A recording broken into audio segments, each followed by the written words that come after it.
Bueno, egun ondan hori, maiatzeko kontseilu artezkaritza batzordeari hasiera emongo deutzagu. Lehenengo puntuan, 21. daukagu 2021ko apirilaren 21 izandako batzarraren akta onesteko proposamena. Ez dugu SB jaso, beraz, besterik ezean, onartutzat emongo genduke akta. Ez dago, onartuta geratzen da akta orduan. Hurrengo puntua izango litzateke kulturretzea erakunde autonomoaren obligazioak ordaintzeko legezko epeak betetzari buruzko 2021ko martxoaren 31ko 3 hilabetearen informazioa berri emotea. Bueno, deialdiagaz batera, txostena jaso dozue, eta hor agertzen den moduan ordainketen 80,73,13,13 lege epe barruan egiten da. Epe barruan ordaindutako fakturen 89,36 erregistro dataren ondorengo 30 eguneko epearen barruan onartu ziren, eta kulturetxearen ordaintzeko batezbesteko aldia aztertutako aldian 14,29 egunekoa izan da batezbestea. 14,84 egunekoa eta 23,26 egunekoa izan da urtarrila, otsaila eta martxoaren urrenez urren. Eta azkenik 2021ko lehenengo 3 hilabeteko ordaintzeko batezbesteko aldi globala 14,50 egunekoa. Beraz, gehienezko muga gisa ezarritako 30 egun baino gitxiago beti ere.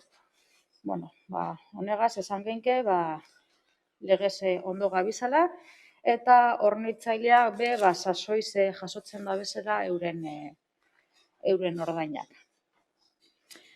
Ez dakit galderarik daukazuen edo, ez balego hurrengo puntura joango ginateke. Getxoko 2020ko kulturretxearen urteko kontua udalari aurkeztea kontu orokorrean sar dagian. Bueno, deialdiagaz batera joan jatzue txosten osoa, hor daukazue informazioa, kulturretxeak urte horretan egin dauan aktibitatearen islada da kontablea da, eta beraz udaletxera igotzea izango litzateke proposamena kontu orokorrarena. Beraz, bozkatu egingo genduke, udaletxera igotzea hau udaletxean jorratu daiten, aldeko bozkak, Eusko Alderdi Jeltzalea eta Alderdi Sozialista, abstentzioak, Alderdi Popularra, Elkarrekin Podemos eta EH Bildu, beraz, udaletxera bialduko dugu txostena bertan jorratu dagigun. Hurrengo postua izango litzateke lanpostu zerrenden aldaketa, lanpostu berriak sortzeko proposamena. Jakin dakizuen moduan, izatez osoko bilkuran jorratu genduan gaia eta lanpostu berriak sortuko dugu kulturretxean, kulturrekimenari eta kultur sektorea aurrera jarraitu dagian. Beraz, RPT honetan 3 postu eta 4 persona sartuko dugu eta proposamena, bata da kultura, aisia eta komunikazio teknikari laguntzailea, beste izango litzateke produkzio eta mantentzeko laneko teknikaria laguntzailea. Eta gero liburutegitako administraritarako jardunaldi erdiko postu izango litzatekez, lan kontzepto txandak eta utzunak dagozanean bete ahal izateko. Beraz, gure proposamena izango litzateke, RPT aldatzea postu honek sortzeko. Beraz, ez dakik galderarik dagoan, bestera, bozkaketara joango ginateke. Bai, Nerea? Egunon, nik dekoat, alde batetik, zalantza bat, galdera bat egin nahi dut, egon naze irakurtzen aktak eta, alde batetik, balorazio komiteagaz egindako aktak, eta gero ere beste dokumentuan dago kulturretzeko negoziazioaren ziurtagiria, eta da argitzearren. Alde batetik agertzen dira apirilaren 26ko akta, bertan balorazio komitearekin lanpostu balorazioko taldeagaz edo egindako bilera saltzen da, eta saltzen da nola kultura, aisia eta eta komunikazio teknikaria eta ekoizpen eta mantenu teknikariaren inguruko lanpostuen inguruko informazio ematen da, eskari batzuk egiten dira bertaratutakoen aldetik, eta gero azaltzen da maiatzaren 7ko akta, eta horra azaltzen da ez, baita ere agertzen dira bertaratutakoak, eta gero horre azalpen batzuk eman zirela, akatz batzuk egon zirela, eta gero jarraian badekogu Getxoko Kulturretzeko negoziazioaren ziurtagiria. Eta horretan, imaginatzen dut, lehenengo akta horren edo lehenengo bilera akta horren ostean egindako bilera izango zala, eta horra saltzen da alde batetik, ez? Nola negoziatu diren, guztira produkzio eta mantenimendu teknikariaren lanpostu, gero kultura izia eta komunikazio teknikari laguntzailearen lanpostu, eta gero liburutegirako administrarien bi lanpostuena. Baina jarraian jartzen duena da, bakarrik parte hartu duela sindikatu batek. Eta arraro egin zait, ez dakit akatzen bat dagoen, klaro, apirilaren 26ko lanpostuen balorazio bilera horretan, azaltzen dira, okerrezpanago ordezkari guztiak, sindikatuen ordezkari guztiak. Orduan, arraro egin zaidan izan da, egun berean, egindako bilera, imaginatzen dut jarraian egindakoak, zergatik bakarrik ez da aipatzen edo esaten da bakarrik sindikatu bateko ordezkari batek bakarrik parte hartu duela. Ez dakit ulertzen dira zuen. Hola, jasota dago? Egia da ala jasota dagoela, begiratu beharko genuke zehazki, orain errepasatu beharko nuke, baina kasu honetan gogoratzen dut, batzordean, enpresa batzordean, presente biak egon zirela. Akta errepasatuko nuke, egia da ikusten duzunez, hau gertatu da eta bilera horren aktaren oniritzia urrengo bileran gertatuko da. Eta urrengo bilera oraindik ez dugu egin, horregatik ziurtagiria hau egin genuen, ikusten duzulako segidan esaten du, esta certificación se expide con anterioridad a la aprobación del acta. Orduan, aktaren oniritzi horretan, hor berariaz jasoko genuke, baina esaten duzuna egia da, konfirmatu behar dut une batean, akatsa den edo ez, gogoan daukadana da, behintzat, langileen ordezkari biak izan zirela bilera. Hori bai. Bale, eta horrekin lotuta ere, hau guztia kontrastatu egin nahi izan dut, zalantza eukidot, eta, azkenean harremanetan jarri naz, langile ordezkari bategaz, eta berak izan dit ere, aldi berean, produkzio mantenu teknikaria eta kultura izia eta komunikazio teknikari horien inguruan bai hitz egin zela, negoziaketa egon zela, baina gero bi administrarien dotazio 150 kontratatzearen inguruan komentatu egin zela, baina ez zela negoziaketa nolabait egin. Orduan da jakiteko besterik gabe ia berre horrela izan zen. Berak ere zekien hizkuntza eskakizunen inguruan egiten zaien eskaria. Orduan besterik gabe nire zalantza ere azaltzeko honen inguruan. Eta gero puntu honetan bertan, gustatuko litzaidake komentatzea hizkuntza eskakizunen afera, bai. Ikusten dugunez, lehenengo edo bi teknikari, goi mailako teknikariei hirugarren hizkuntza eskakizuna eskatzen zaie, eta gainerako liburutegiko administrariei bigarren hizkuntza eskakizuna. EH Bildutik uste dugu, horre badago txosten bat, euskararen normalizazioaren arduradunak egiten dauena, eta administrazioan euskararen normalizazioaren arduradunak egiten dauena, eta horra saltzen du goi mailako teknikariei nolabait ere egokia litzaiekela laugarren hizkuntza eskakizuna. Bat egiten dugu kasu honetan berak proposatutakoarekin, uste dugu goi mailako teknikariek behar dutela laugarren hizkuntza eskakizuna, euskara teknikoa behar dutela lan egin ahal izateko, euskara izateko erabilera tresna nagusiena. Eta gero bestetik iruditzen zaigu liburutegiko administrarien kasuan bigarren hizkuntza eskakizunak ez duela inondik inora bermatzen herritarrekin euskaraz hitz egin ahal izatea. Hau da, hobeto gaztelaniaz esaldiak ez du bermatzen euskaldunon hizkuntza eskubideak errespetatzen direla. Eta uste dugu bigarren hizkuntza eskakizun batek ez duela bermatzen elkarrizketa edo hartu eman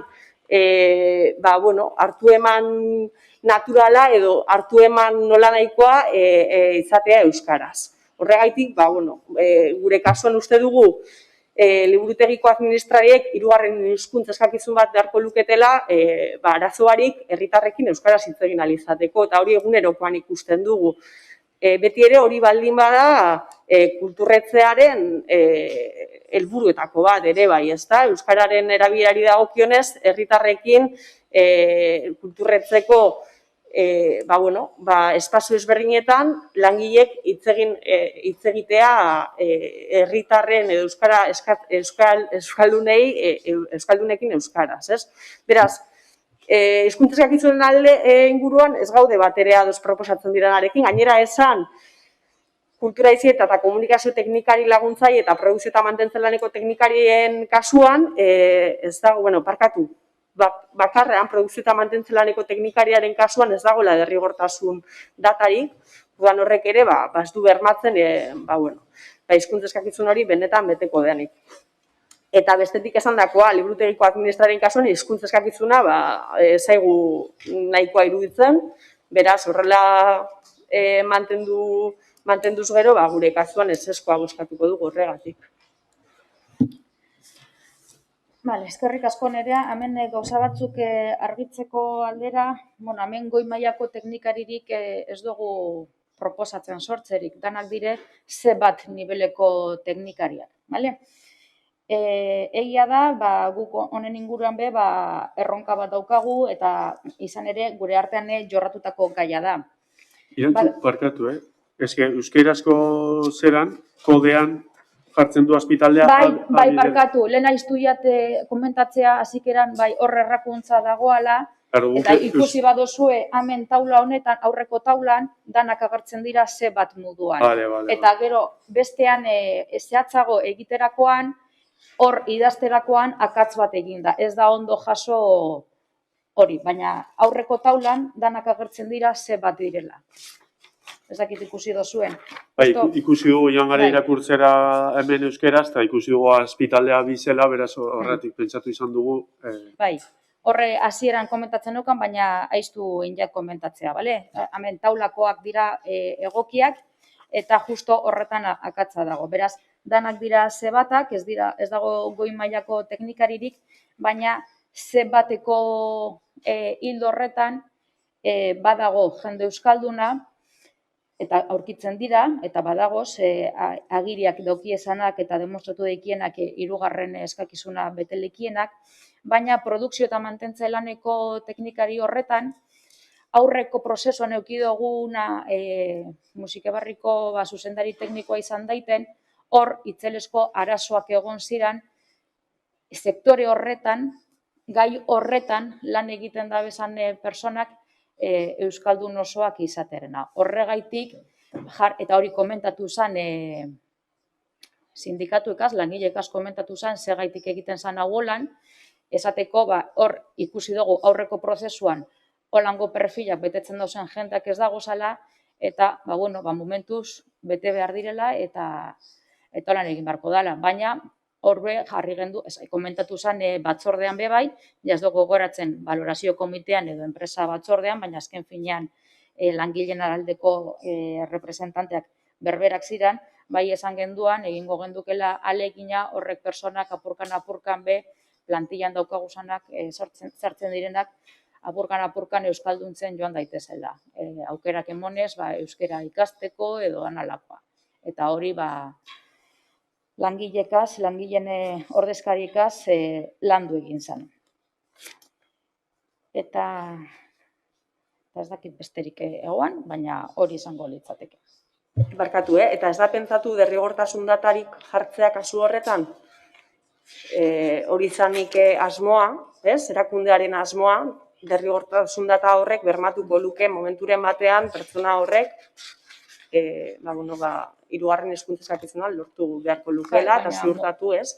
Baina momentuz helburua bada plaza hori kubritzea, evidentemente, non hor sartzea lanean eta apurkan egingo dugu lana. Baina hor bai ikusi dugu aurreko prozesuan, momentu horretan aurkeztu ziren personak eta prozesu horretan perfil honetako personak izan liteke zanak, egoera hori zala, tamalez hori zan. Bai, ulertzen dute, baina horretarako daude derrigortasun datak. administrazioan erabiltzen diren tresnak, ez? Euskalduntze prozesu horretan laguntzeko langileak eta aldi berean ere bermatzeko administrazioan dauden langile horiek euskaldunak direla, izango direla. Vale. Listo. Besterik badago? Bai, Carolina, esan mesedez? Bueno, una duda creo que técnica. Vemos que cuando definís el tema del salario de las nuevas contrataciones, nos incluye el salario del incremento 0,9, el del complemento específico.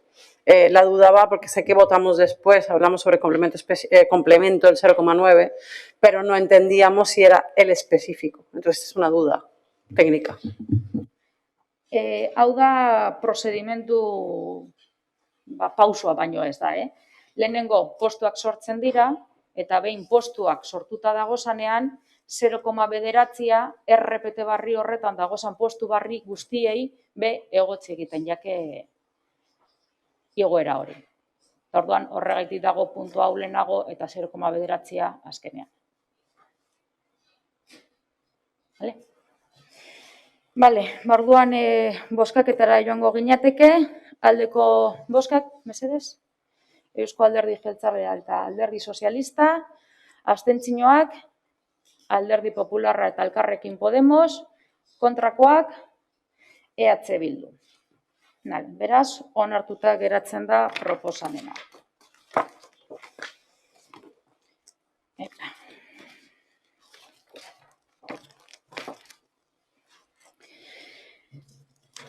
Hurrengo puntura joango ginateke, lanpostu zerrenda aldaketa, liburutegitako administrari eta administrari laguntzari lanpostuei ordutegi aniztasunari dagokionez, 2 item balorazio barriaren ondoriozko berarizko osagarria berria esleitzea.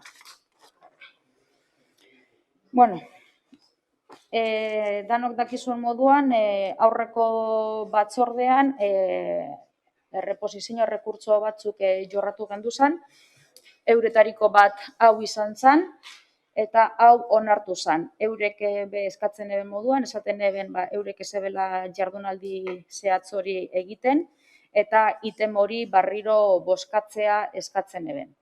Beraz, onartu egin zanez, balorazio komitea osta bere batzartu zen, item hori osta bere baloratu zen eurek euren erreposizio errekursoan eskatzen eben moduan, eta horren emaitza izan da, dagokien item barria bigarren mailan baloratu beharko zala.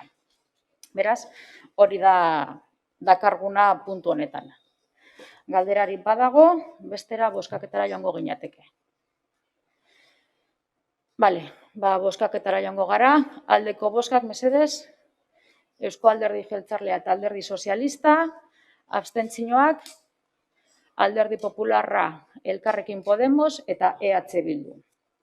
Beraz, onartuta geratzen da puntu hau. Eta RPT-ri dagokionez, azkenengo puntua, pertsonalen ordainketak 0,9ak ikuntza egitea 2008ko abenduaren 31an indarrean zeudenekin alderatuz 2021ko urtarrilaren 1 efektuarekin. Ointze puntuen esan dudan moduan, udaletzean egindan moduan, langile guztiei soldata 0,9 igo egin jake, berton dakarguna da, gauza bera, orain sortu barri doguzan postu guztiei eta dagoeneko RPT-an dagozan postuei, 0,9 igotzea. Beraz, galderari badago orain da momentua, bestera bozkaketara joango ginateke. Ez dago, beraz, aldeko bozkak, Eusko Alderdi Jeltzalea, Alderdi Sozialista, Alderdi Popularra, Elkarrekin Podemos eta EH Bildu. Aho batez, beraz, onartuta geratzen da.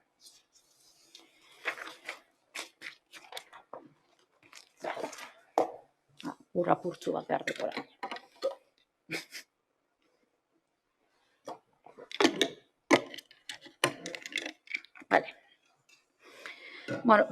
Hurrengo puntua izango litzateke presidente handiraren informazio puntue.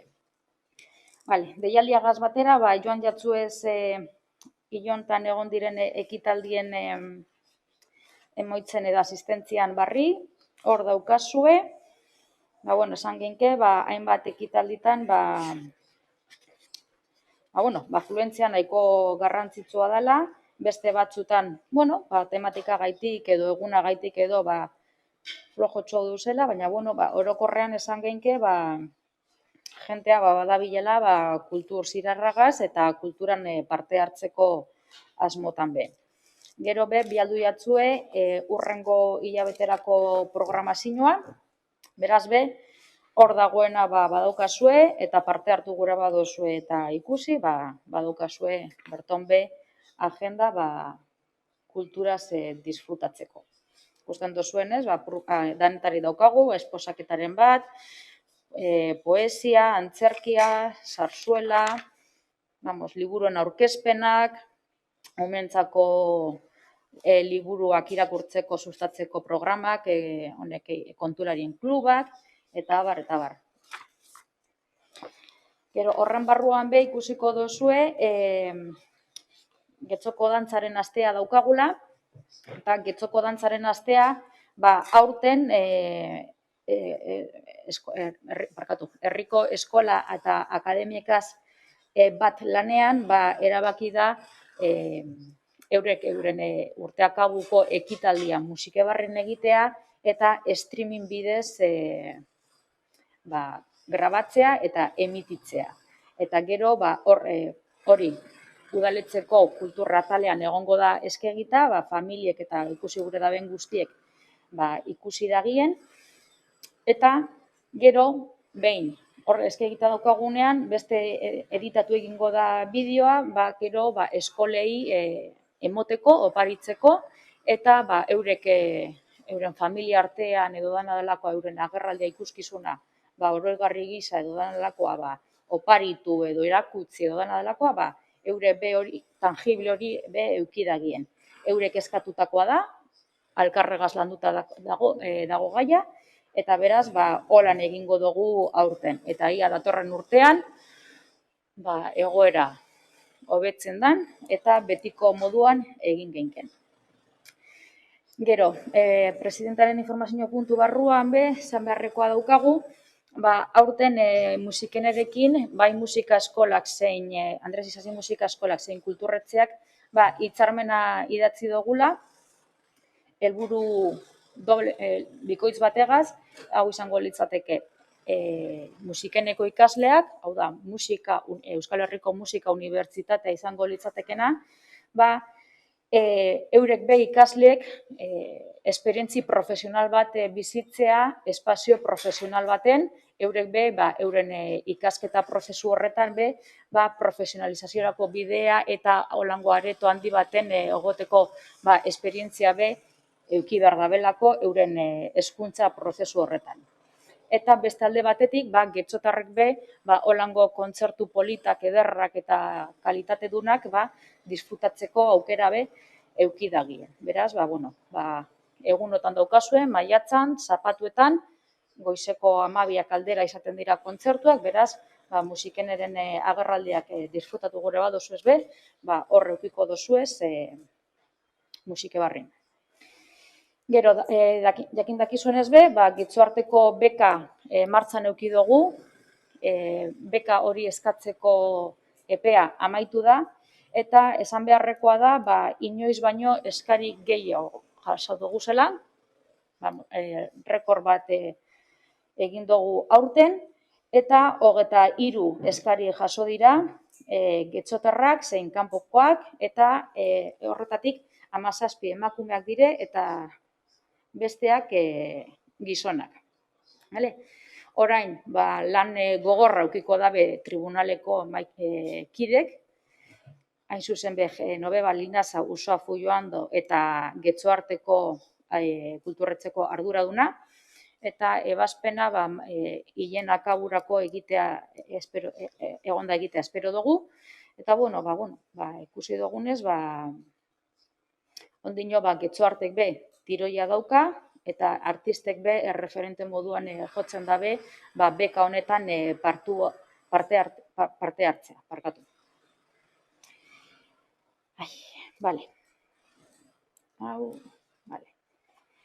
Gero, jakin dakizuenez, Getxoekin ezen barruan, aste kulturalak daukaguz, jasota, aurten egiteko, Eta hau batzorde interesdunekaz jorratutako gaia da, euren artean jai batzordeak dagoz, logikamente, eta, eurekaz jardun dugu, hainbat luze, eta,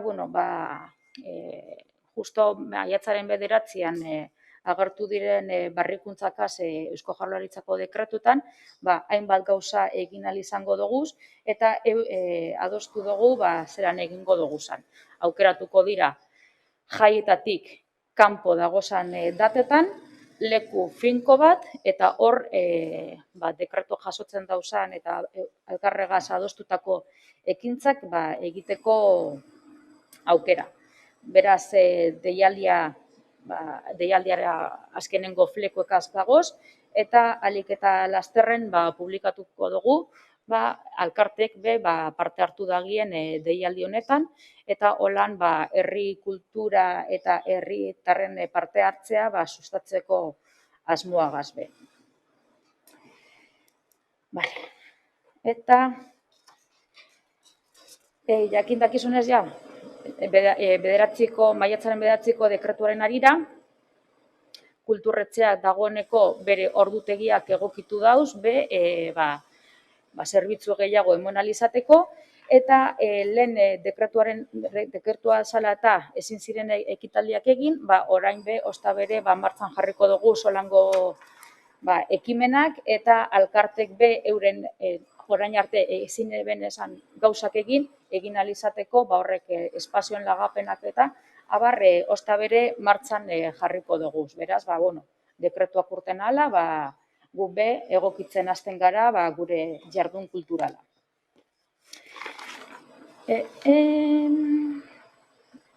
Eta, komentatu genduan moduan, prentza horrez bitartez informatu zen, espazio gehiago jarri dugu zala ikasteko, badakizu orain osta bere lasterre azterketa sasoian sartuko gara, eta orduan, liburutegiek eta kulturretzek euren ohiko espazioak daukiez ikasteko, baina orain egin duguna izan da, ekintza soziokulturaletarako egotzita dagozan espazioak libre baldin badagoz momentu horretan, horrek zabaltzen joango dira.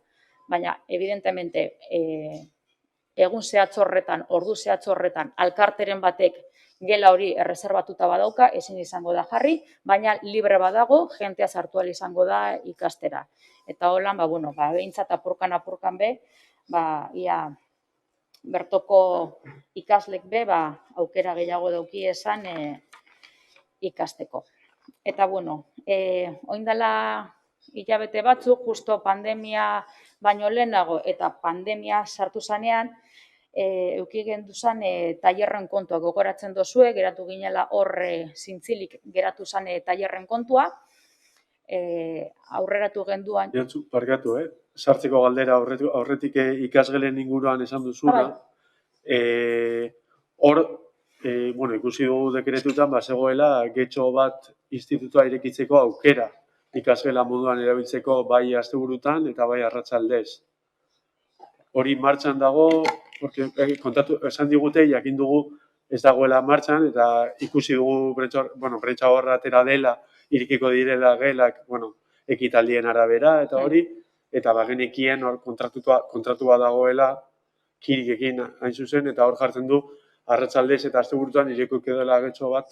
Mikel, honen inguruan nik esan daikena da, kulturretxeak kudeatzen dauzen espazioetan. Horrek institutoak getxo bata ez dau kudeatzen kulturretxeak, hori beste esparru batetik kudeatzen da.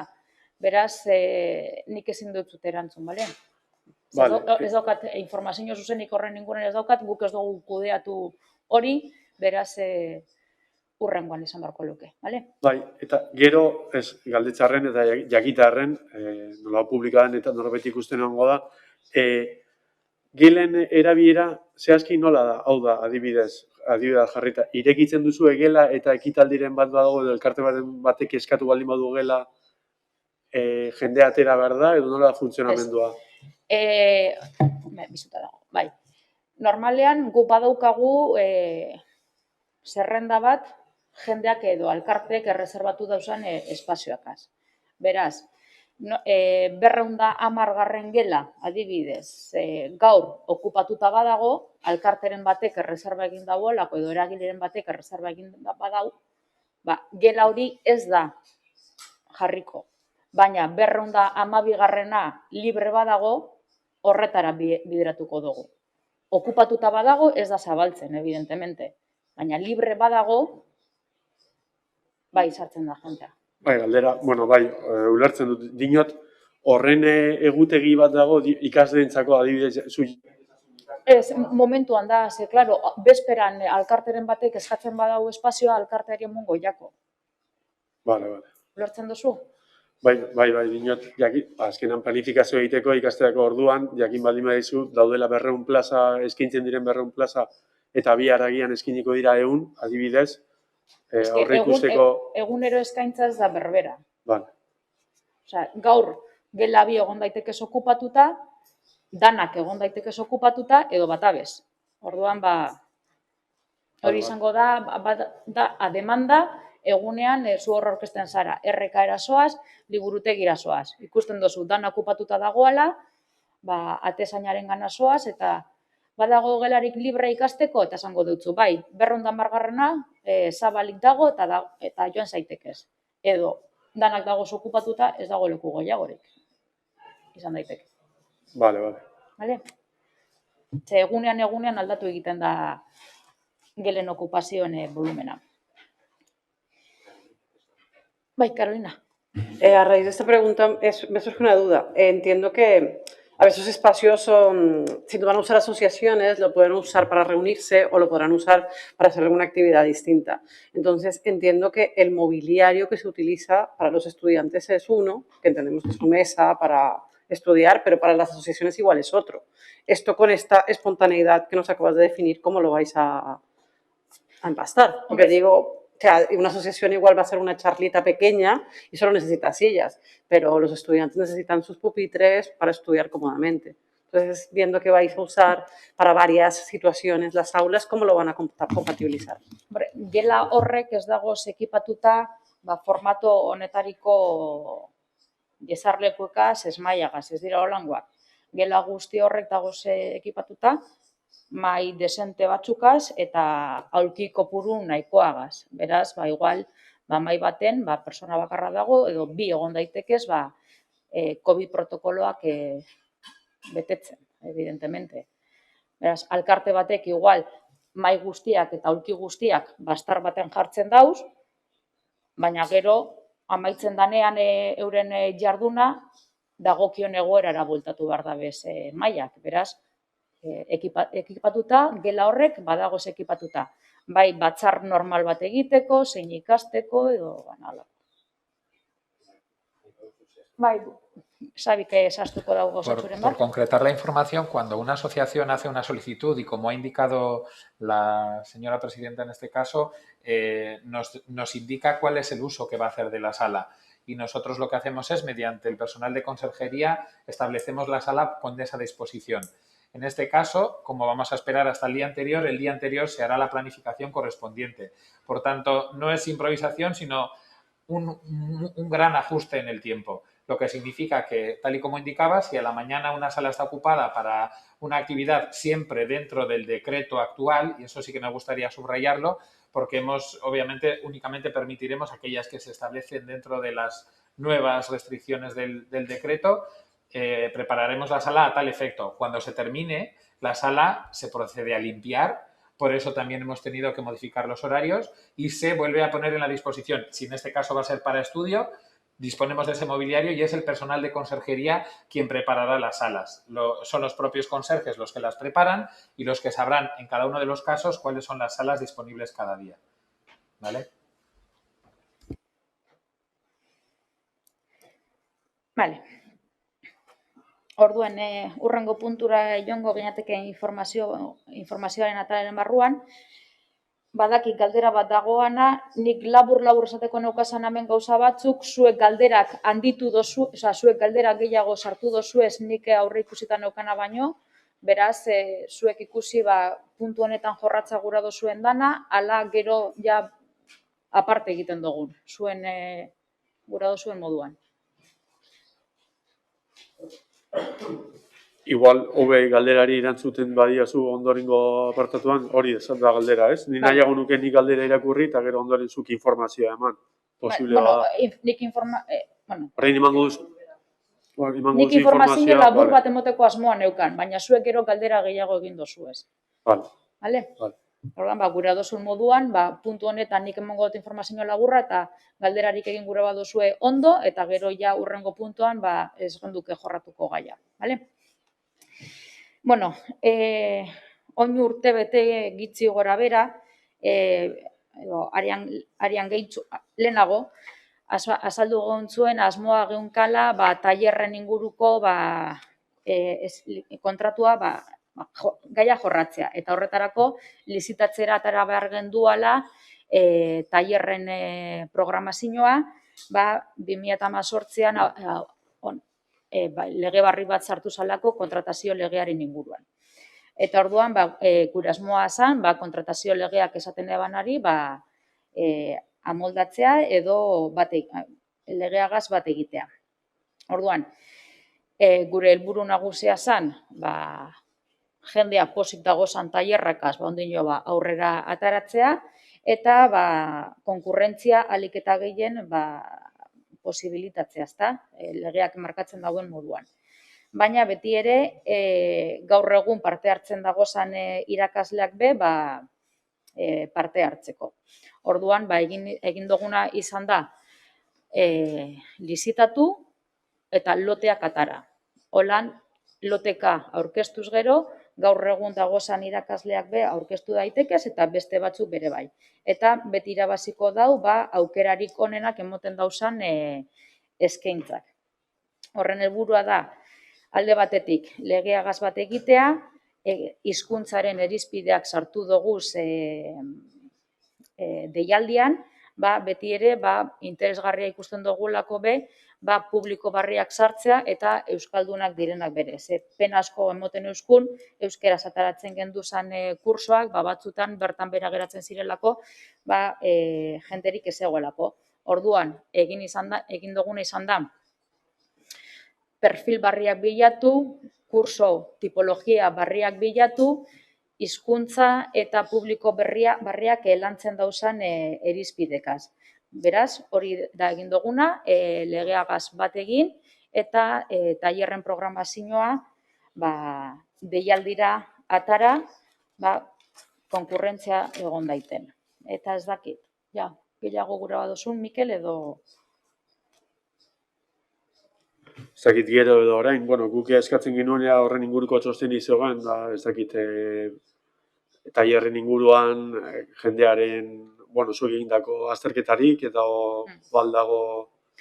Txostenik egon ez dago, baina badago programa hau erabili dagoen inguruko, programa hau eroaten egondan persona, euren esperientzia badago.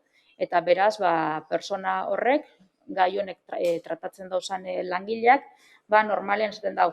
Aurten ikusi dugu hau flojotzu egon dela, hau ondo egon da, eta orduan berak bideratu egiten dauz urtean tailerren programazioa. Eta ikusi dozuenez, urte asko eta asko daroagoz kulturretzean tailerrak egiten, gizartea aldatzen doa, eta jendearen interesak egokitu behar dira kulturretzearen interesera, eta kulturretzea bera egokitu behar da jendearen eta tendentzia barrien interesakaz bat egiteko. Eta orduan, hori da daukaguna, eta langilek eurek daukien espertizagaz, eurek bere horrek egin dabez pleguak, alik eta tailerrik onenak ataratzeko jendearen intereserako. Eta orduan, loteak atara dira, tematika, interesdun guztiak aurkeztu daitezen hori ulertu. Gero, loteen inguruan, galdera sortu zaigu, lote guztietara aurkeztu zaitezke, eta aparte, loteka aurkeztu zaitezke bai, 12 dira, eta... Bai, edo danatara, edo batera bakarrik, adibidez. Edo bira, edo hirura. Vale. Hori norberaren gustora. Vale. hori izan. Osea, artes textiles egiten dauana audiovisualetara be aurkeztu badaiteke, bietara aurkeztuko da. Batera bakarrik aurkeztu albada, batera bakarrik aurkeztuko da, adibidez. Vale? Vale. Bai, esan, Carolina. Acabáis de informar que, bueno, que por decir algo, no sé si llamarle la evaluación de estos cursos se hace gracias a que hay una persona con cierta experiencia que es la que comenta un poco cómo han funcionado. Yo quería agregar una pregunta a eso. ¿Se hace una especie de evaluación al final de los talleres de las personas que los han recibido para que eso se tenga en cuenta? Bai, horrek egiten dira. Intuyo que la mayoría de la gente está satisfecha, Horretarako, inkestak egiten deutzegus parte hartzalei, eta orduan bai inkesten arabera, datuen arabera eta eta beste irizpide tekniko batzuen inguruan, horre guztiak eraten dabe, urtean tailer barriak eukitera, batzuk jartzea, beste batzuk kentzera, moldatzea, gauza barriak sartzera edo dana dalakoa. Alegina egiten da, apurkan, alik eta eguneratuen egotea danean, bai erabiltzaileen ikuspuntutik, zein kulturretzeak daukasan helburuen ikusita, irizpide teknikoak eta bar kontuan eukita. Vale, eta honegaz uste dut, bai, presidentaren ataleko informazioa amaitutzat emongo genduke, eta galde esketara helduko ginateke. Eta berton lehenengo daukagu Elkarrekin Podemosek egiten dauana. Beraz, Carolina. Gracias. Bueno, la primera pregunta tiene que ver con las reuniones que nos están comentando que se están realizando o se han realizado con los colectivos. Nos informan desde los grupos de Euskal Dantza y comisiones de fiestas, concretamente, que se han sostenido reuniones con el área y con la concejala de Cultura. En ese sentido, nos gustaría saber cuál ha sido el contenido de estas reuniones, qué reivindicaciones o peticiones hicieron desde los colectivos, qué propone el equipo de gobierno para atenderlas y, en el punto concreto sobre fiestas, qué se está planteando hacer con las fiestas de cara al verano, qué opciones se barajan con la Comisión de Fiestas. Vale, bueno, lehenengo puntuan azkenetik hasita, jaien inguruan uste dut informazio puntuan berba egin dugula aste kulturalen inguruan, getxoekin ezen holan daukagu jasota, eta eurekaz be landuta dago, eta ja esan dudan moduan, deialdieko azkenengo flekoak ikutzen gagoz, deialdia ja publikatzeko. Beste inguruan, edukia imaginatzen dut, ezagutuko dozuela, gauza simple bategaitik. Jakin badakizue eurekaz batzartu garala, eurek esan dutzuelako, imaginatzen dut edukia be esan dutzuela. Beraz, batzarronen inguruan esan geinkena da, eurekaz batzartu egiten garala, eurekaz lan egiten dugulako. Eta orduan, alkarregaz egiten duguzan proiektuetan, legeari jarraiki, batez ere COVID protokola direla eta zelan egokitu daitezan alegintzen gara. Beraz, edo egoera honetan, ikusita jardunaldi ekitaldi batzuk ezin direla egin, beste proposamenik egongo litzateken euren partetik, era horretan aurrera egiteko. Dekretuak be aldatu, osasun dekretua aldatu da, gauza gehiago egin ahal izango dira orain, eta egingo duguna izango da orain dana, ozta bere moldatu dekretu barriak esaten dauenari, eta gobernuaren proposamena hori da. Dekretuak bete behar dugu zela, eta dekretuek osasun legeari kontura esaten dabenari, buruz horrerik kontra ezin dutzagula esan, erantzukizun postu batetik gagozanez. Beraz, dekretu barruan dagozan gauzak egin albadira, egingo doguz. Dekretutik kanpo badagoz, ez doguz egingo. Gobernuaren erantzuna hori da, osasuna babestu behar dugula. Eta kulturaren barruan, aldan guztia, dekretuek baimentzen dabezan gauza guztiak, egiten jarraituko dugula, moldatu, eta gauza batzuk asmatu behar badira, asmatuko dugu zela. Eta eurak eskari batzuk egin duzkuez, adibidez, dantza taldek egin duzkuen eskari bat izan da, lekuak bilatzea eurek ensaiatu dagien, ze zeinaka sasoi harretan ensaiatu elikien, orain gehiago egin lekie, eta espazioak bilatzea. Espazioak bilatu dugu, eta nik dakidala, udalak emon deutzoz edo emoteko bidean dagoz. Beraz, hori da daukadan erantzuteko. Vale, o sea, quiero reiterar que cuando preguntamos cuál ha sido el contenido de la reunión, independientemente de que hablemos con las comisiones de fiestas, con las Euskaldanzan o con cualquier persona del sector de cultura, sí nos gustaría pues, que desde la institución, que desde la concejalía nos comentaran cuál ha sido su impresión sobre esa reunión, cómo han recibido esas peticiones. Hemos preguntado también qué va a hacer el equipo de gobierno sobre esas peticiones y solamente se nos está hablando de los espacios de ensayo, cuando sabemos que también están reivindicando que se den una serie de garantías por todas las, digamos, de llamar penurias o pérdidas que han tenido a raíz del COVID. O sea, sabemos que tras esas reuniones, concretamente el colectivo Euskaldanza programó una manifestación danzando el domingo pasado. O sea, que creo que no han salido tan satisfechas de esa reunión como se nos está tratando de ver. Entonces, sí nos gustaría que cuando preguntamos por el contenido de esas reuniones no se remita a lo que nos digan los colectivos, porque nosotras aquí, como función de control, también queremos saber si lo que piden los colectivos y lo que interpreta el ayuntamiento que piden los colectivos es lo mismo. Claro, y como no lo contestáis, no podemos hacer ese análisis. Entonces, nos parecería, creo que lo normal, que nos dierais un poco más de detalles sobre esas reuniones. Nik uste dut esan deutzu dela, lege barruan dagozan ekimenak egin ahal izango doguzala, baina legetik kanpo dagozan ekimenak eskatzen da bezan gauzak legetik kanpo badagoz ezin izango doguzela egin. Beraz, dantza plaza bat eskatzen badeuzkue, guk ezin deutzago esan baietzik dantza plaza batera debekatuta dagozanean. Romeria bat eskatzen badabe, ezin dutzago baietzik esan legeak debekatzen dagoelako. Dantza egin gura dugu, bai, ezin da. Tamalez ezin da. Ezin da. Ni ez naz ona etorri ez esateko. Horretara, ni horretara etorri naz, ona etorri naz, bai, egin dagigun danok alkarregaz dantzan. Bai, danok abestu dagigun. Bai, danok jai egin dagigun, ni horretara etorri naz. Baina, momentu honetan, osasun neurri batzuk dagoz, eta osasun neurriek ez esaten badabe, nik ezin dut administrazio publiko bateko buru izan da, nik ezin dut esan, baietzik horreri. Nik esan naiken gauza bakarra da, egin dagigun beste zeo zer lege barruan.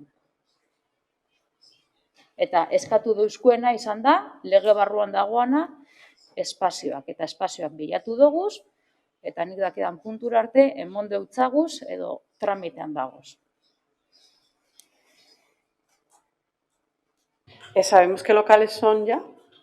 ¿Los locales de los que habláis? ¿Ya son locales concretos o tenemos que esperar a la siguiente junta rectora para conocerlo?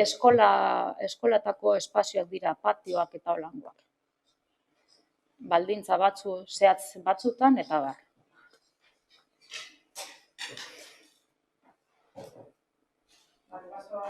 Paso a la siguiente pregunta. Nik galdera daukat, honen inguena aprobetxatuz.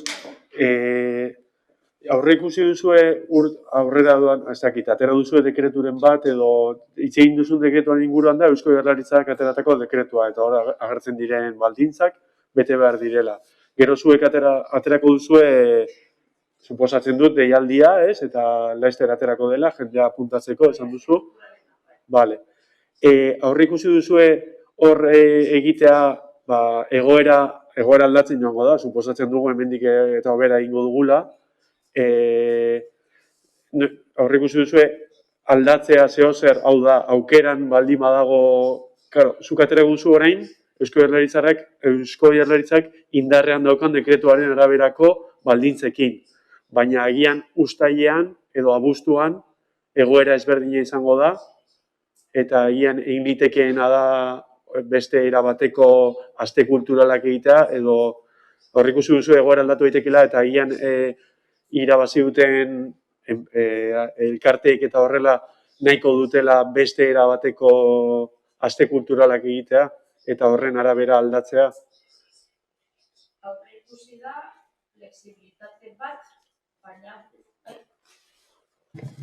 flexibilitate bat bai dago aurre ikusita, esaten legeak momentu horretan baimentzen ez badau, ezin izango dela egin ekitaldia.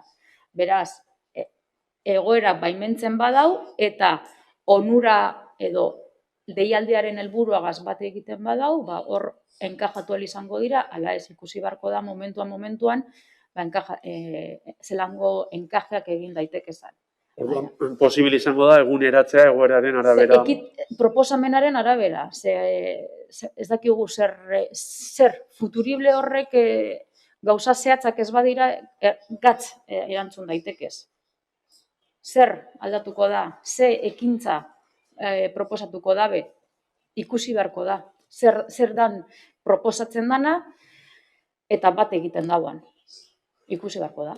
Azkenean, Eskatzen badeuzkue adibidez, karrera bat egitea, ez. Hori ez da sartuko, adibidez. Legeak igual baimentzen dau, baina aste kulturalen helburua kultura egitea da, ez kirola. Beraz, lasterketa hori ez da diru laguntza horretan sartuko. Ulertzen duzu? Segunetaz. Vale. Dantza plazarena esan duzuna, kultura izango litzateke hori, eta gaur egun dagoen dekretuarekin hori ezin da egin, ez? Dantza plaza bat gaur egun ezin da egin. Baina demagun ustaian gaudela eta dekretu aldatu dela, hori da nire galdera. Azkenan kulturarekin erlazio dauka, dantza plaza bat egitea, hor margena hongo litzateke elkarte batek eskatiko balu dantza plaza bat antolatzea. Ikusi beharko litzateke zelan ikusi beharko litzateke zelan planteatzen dana. Baina egongo da aukera, hori galdera da. Aukera interpretatzeko eta ikusteko zer aurkezten dan, aukera egongo da.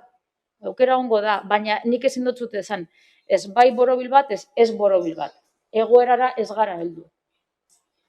Bai, basteri gabe da, gaur egun dekretu baten pean egingo dugu deialdia, eta denbora osoan gaude hitz egiten dekretuak usten diguenaren enean egingo ditugula ekitaldiak. Hilabete ondoren, suposatzen dut, dekretuaren arabera egin ahalko direla hainbat gauza ezberdin, orduan ondo legokeela hor letra txiki bat jartzean non espezifikatzen duen posiblea den enean joango dira irekitzen hainbat ekitaldi ezberdin egoera laguntzen baldin badu, ez? Dinot, ondo legokeela hori adieraztea, jakin dezaten elkartek eta horrela edo aurkezten diren hoiek, jakin dezatela, egin dezaketela edo posible izango dutela, beste zehozer edo guk ikuspunta da, hobekuntza emango dilokeela aste kultural hoiei, ez? Besterik gabe da. Vale. Eskerrik asko ekarpena alkin, Mikel. Bai, hori da. Bueno, batzorde honetara heldu dira hau, eta gero Elkarrekin Podemosek gehiago sartu dauz, baina ez dagokioz batzorde honeri erantzutea. Batzorde hau ez da kompetentea hurrengo galdera bietan, bale? Eta gero beste izango litzateke heldu dan beste galdera bakar izan da EH Bildurena, baina lehen jorratu dugu, erantzuntzate emoten dugu. Bale, beraz, ez dago galdeia gehiagorik, bai, Nerea? Bai, nik eskari bat daukat. Bai, bueno, kasu honetan zuri presidenteari egiten dion eskaria eta zera da, kulturretzeak Euskaldunon hizkuntza eskubidea bermatu ditzala erakunde autonomoan. Eta horretarako mekanismo guztiak abia ditzala. Eta ez horiek ekimen entzutetzuetenetan, adibidez Euskaraldia bezalako ekitaldietan bakarrik, baita egunerokoan, gaurkoan bezala. Izan ere, uste du gaur bertan hartutako erabakiek ez dutela horretan laguntzen inondik inora. Ez lanpostuak sortzen direnean, hirugarren hizkuntza eskakitzuna eskatzea derrigortasun data barik, ez eta bigarren hizkuntza eskakizuna soilik eskatzea herritarrekin harreman zuzena izango duten langileei. Uste dugu bestelako norabide batean doazela erabaki horiek, eta eguneroko erabaki horiek ezinbestekoak dira Euskaldunok bigarren herritar maila, bigarren mailako herritarrak izan gaitezen, edo bintzat utzi diezaiogun bigarren mailako herritarrak izateari. Uste dugu gure Euskaldun guztion eskubideak, hizkuntza eskubideak bermatu behar direla, eta esan bezala, gaur hemen hartutako erabaki horiek ez dute horretan laguntzen. Horregatik eskaria egin nahi dizut zuri presidenteari, berma ditzazula benetan Euskaldun eta getxostar Euskaldun guztien eskubideak bermatzea erakunde autonomo honi dagokionez. Eskerrik asko. Vale, eskaria jasota eta Euskalduntze prozesu mailan be lanean bagagoz. Beraz, jaso egiten dut eta ikusiko dugu. Zelan landu geinken, hori hobetzeko. Beraz, besterik ez badago, amaitutzat emongo genduke gaurko batzordea. Ederto, amaituta, eskerrik asko dan hori.